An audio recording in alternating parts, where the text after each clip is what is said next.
बिस्मिल्लाहिर्रहमानिर्रहीम। बोलते कालम के साथ मैं आमिर रज़ा खान और बिस्मिल्लाहिर्रहमानिर्रहीम कुरान पाक की आयत है जो सूरह फतह में, इन्ना फतहना लका फतहन मुबीना, और बेशक हमने आपको खुल्लम खुल्ला फतह दी। ये कुरान पाक की वो आयत है जिसका नंबर 48 है, 26वें पारे की ये सूरत है, और अगर इनको जमा कर लिया जाए तो 78 बनता है। और इस 78 को अगर देखा जाए तो पाकिस्तान को बने कितने साल हुए? हाँ, 78 ईयर्स हो गए, यानी 78 साल पाकिस्तान को बने हुए हैं। और उससे 78वें साल में पाकिस्तान ने इस आयत पर एक रॉकेट जो है उसको लॉन्च किया है, एक मिसाइल को लॉन्च किया है जिसका नाम फतह 4 है। आपने 14 अगस्त को होने वाली तकरीब में फतह 4 को देखा होगा, जो बड़े आराम से सुकून से दुश्मनों के लिए लेटा हुआ है, लेकिन ये बहुत ही ख़तरनाक मिसाइल है जिसको कुरान की इस सूरह से, सूरह फतह से जो है डाइवर्ट किया गया है। उसका नाम जो है उस वहाँ से लिया गया है। ये बड़ी बात है। और पाकिस्तान में क्योंकि इस्लाम के हवाले से ऐसे जज्बात मौजूद हैं जिनसे दुश्मन जो है थरथराता है, कांपता है, और उन्हीं में से एक जो है सूरह फतह है, जिसमें अल्लाह ताला ने खुल्लम खुल्ला फतह की नवीद दी है। और फतह की नवीद क्यों ना दी जाए, ये पाकिस्तान इस्लाम के नाम पर बना था, और रियासत मदीना के बाद ये वो रियासत है जिसको ला इलाहा इल्लल्लाह मुहम्मद रसूलुल्लाह सल्लल्लाहु अलैहि वसल्लम के नाम पर तमीर किया गया था। और अब फतह 4 को जो है लॉन्च कर दी गया। भारतीयों ने फतह 1 और फतह 2 का मज़ा चखा हुआ है, फतह 3 भी उन्होंने नहीं देखा, लेकिन फतह 4 जो है ये तमाम बाकी अपनी सीरीज़ के मिसाइल में सबसे ख़तरनाक मिसाइल है। जब ये बन रहा था, जब ये टेक्नोलॉजी डेवलप की जा रही थी, कहा जा रहा था कि ये शायद सुपर हाइपरसोनिक मिसाइल होगा, यानी ये मार्क 9 से ऊपर की स्पीड पर जाएगा, आवाज़ से 9 गुना ज़्यादा रफ्तार पर, लेकिन ये आवाज़ से 8 गुना तकरीबन रफ्तार पर जाएगा। 750 किलोमीटर इसकी इब्तदाई रेंज बताई जा रही है, और ये ट्रक माउंटेड होगा। और ये बताया जा रहा है कि ये जो अमेरिकन टोमाहाक मिसाइल है, टोमाहाक 4 मिसाइल है, जो इसको यूरोपियन यूनियन भी इस्तेमाल कर रही है और अमेरिकन भी इस्तेमाल करते हैं, ये उसके हम पल्ला मिसाइल है। इसमें कैसी क्या बात है कि दुश्मन इससे थरथराएगा और इससे खुल्लम खुल्ला जो है कहा जा रहा है कि ये फतह दिलाएगा। तो उसकी वजह ये है कि आपने सुना होगा कि पहाड़ उनकी हैबत से सिमट कर, भाई ये पहाड़ों में सफ़र करने वाला मिसाइल है, और इसको टेटेरियन मैरिज के साथ जो है ये घूम सकता है, यानी ये बहुत ही कम फासले पर जो है अपनी परवाज़ जारी रख सकता है और पहाड़ों के अंदर घूमकर छुपे हुए दुश्मन को मार सकता है। इसकी अहमियत भारत के ख़िलाफ़ क्यों है? वो इसलिए कि ये ट्रक माउंटेड है। एक ट्रक के ऊपर 3 आएंगे, ये चाइनीज़ ट्रक हैं जिन पर इनको माउंटेड किया जाएगा या किया गया है, कर दिया गया है, और इनको पहाड़ी इलाकों में दिया जाएगा ताकि जो पहाड़ हैं इनकी हैबत से थरथराते रहें। ये मिसाइल जो है, मैंने आपको बताया कि इसकी खासियत जो है इसमें ये बात शामिल है, क्योंकि बहुत सारे लोग इस बात पर इतराज़ भी कर रहे थे कि जी ये सुपर हाइपरसोनिक बनना था, ये सब सोनिक क्यों बन गया? तो पाकिस्तान के पास तो पहले ही बाबर मिसाइल मौजूद है, पाकिस्तान के पास राद मिसाइल मौजूद है जो कि आसमान से ज़मीन पर कहर डालता है। इसी तरह अबाबील मौजूद है जो मल्टी जो है वॉरहेड्स ले जाने की सलाहियत रखता है। तो इस मिसाइल की क्या ज़रूरत थी? तो ये इस मिसाइल की ज़रूरत इसलिए थी कि कश्मीर वो पॉइंट है जिस पर भारत अपनी फ़ौजों को मुज्तमा करना चाहता है, और ज़्यादा से ज़्यादा अपने अस्करी जो हैं क्या उसको बोलते हैं, अहदाफ जो हैं वो कश्मीर के करीब करीब इकट्ठे कर रहा है। उसकी बुनियादी वजह ये है कि अगर हम उस पर अटैक करें तो वो ये कह सके कि कश्मीर पर पाकिस्तान अटैक कर रहा है। ये बड़ी ही होलनाक बात है। लेकिन पाकिस्तान ने ये फतह 4 मिसाइल बनाकर जो है ये जिसकी एक्यूरेसी इतनी है, जो मैंने टोमाहाक का जिक्र किया था आपको, टोमाहाक मिसाइल का अमेरिकन मिसाइल है, उसके हम पल्ला इसलिए भी है कि उसका भी जो टारगेटिंग पॉइंट वो 5 मीटर है, यानी 5 मीटर के दायरे के अंदर अंदर इसको जहाँ गिराया जाएगा ये वहाँ पर जो है तबाही मचा देगा।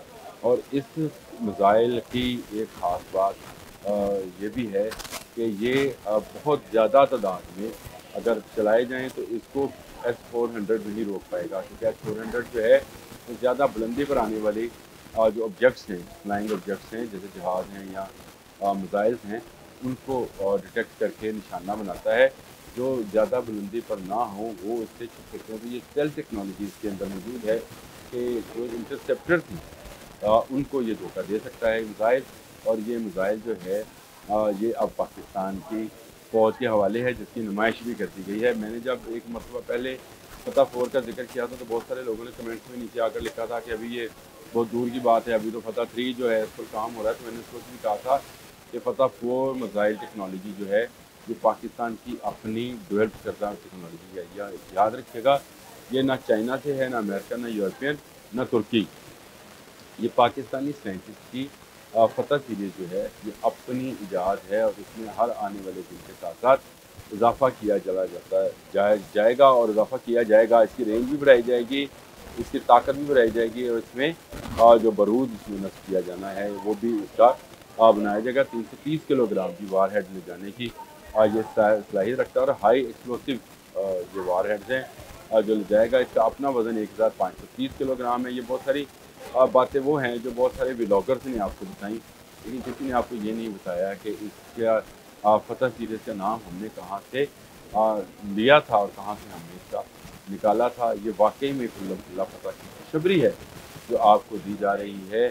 फतह मिसाइल आने के बाद पहाड़ों में छुपा दुश्मन जो है ज़्यादा देर छुपा नहीं रहेगा, और वहाँ पर बनाई उनकी तनसीबात, जितनी मिलिट्री तनसीबात हैं, जो कि आहिस्ता आहिस्ता वो पहाड़ों की तरफ लेके जा रहा है, क्योंकि वो समझता है कि शायद पहाड़ों में छुप जाएं। कल मैंने एक सेटेलाइट का जिक्र किया था, मेरा और अदील का आपस में एक प्रोग्राम था जिसमें मैंने उसको सेटेलाइट के बारे में बताया था, जो पहाड़ों में छुपे और गारों में छुपे फौजियों की निशानदेही करता है। ये सेटेलाइट की निशानदेही और फतह 4 का चलना ये चंद सेकंड्स का भी मामला नहीं होगा। जब ये चल जाएगा उसके बाद ये उस वक्त नज़र आता है रडार को जब ये इतने करीब होता है कि जैसे अभी चला के चला, और जैसे ही रडार इस तक पहुंचते हैं ये ब्लास्ट कर चुका होता है। इतना ज़बरदस्त मिसाइल सिस्टम जो है पाकिस्तान ने इसको लॉन्च कर दिया है, और इसकी ज़रूरत भी थी। ज़्यादा तादाद में पाकिस्तान खुद ये बनाएगा, और इसको मैंने आपको बता दिया। चाइनीज़ ट्रक है जिस पर इसको माउंट किया गया है। नाम उसका बता दूँ, तियान TA5450 8x8। आपने 4x4 सुना होगा, ये 8x8 ट्रक इसलिए है कि इसको पहाड़ों पर पहुंचाना है इस मिसाइल को, क्योंकि पहाड़ों के अंदर ही दुश्मन अगले अपने मोर्चे बना रहा है और अपनी तनसीबात को पहाड़ों के अंदर लेके जा रहा है। उस पर ही इसका हमला करना है। और ये ट्रक माउंटेड मिसाइल फतह, जिसको सूरह फतह से लिया गया है, जिसका नाम ये उसी के लिए है। इस मिसाइल के आने के बाद एक नई जहर, ये मैं नहीं कह रहा हूँ, ये एक एशियन जी वेबसाइट है, डिफेंस सिक्योरिटी एशिया के नाम से, ये उसका पूरा मजमून था। इसके ऊपर उसने कहा कि ये मिसाइल टेक्नोलॉजी में एक नई जहत है। ये बड़ी बात है कि बैनुल अक़वामी सतह की वेबसाइट्स हैं, लेकिन सिर्फ एक वेबसाइट नहीं है, बहुत सारी वेबसाइट्स हैं जो ये बता रही हैं कि ये ऐसा मिसाइल सिस्टम है जो कि नई जहत को लेकर आएगा। और भारत का S-400 हो, आकाश हो, या इसराइली बाक 8 सिस्टम हो, ये सिस्टम इस मिसाइल को रोकना उनके लिए मुमकिन नहीं है।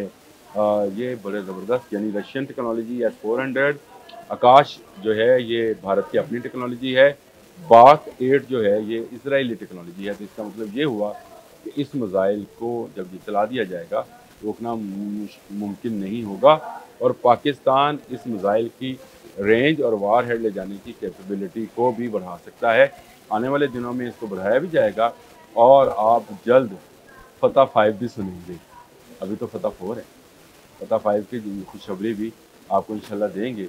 और खुल्लम खुल्ला फतह की जो है वो पेश गोई अल्लाह ताला ने फरमाई है। ज़रूरत सिर्फ हमें की है कि हम उस जज्बा ईमानी के साथ, जो मोमिनीन का खाता है, उस जज्बा ईमानी के साथ जितनी हमने जंग मई में जो है हमने दुश्मन को, अपने से 10 गुना बड़े दुश्मन को शिकस्त दी, और उसी जज्बे की ज़रूरत है जो हमारे फील्ड मार्शल से लेकर एक आम सिपाही तक मौजूद था, और आम सिपाही से लेकर आम आवाम तक मौजूद था। उसी जज्बे की ज़रूरत है। तो कोई दुश्मन, चाहे वो इसराइल है, भारत है, अमेरिका है, रशिया है, सामने टिक नहीं पाएगा। खुल्लम खुल्ला फतह की खुशखबरी है। अब तक के लिए इतना ही। अल्लाह।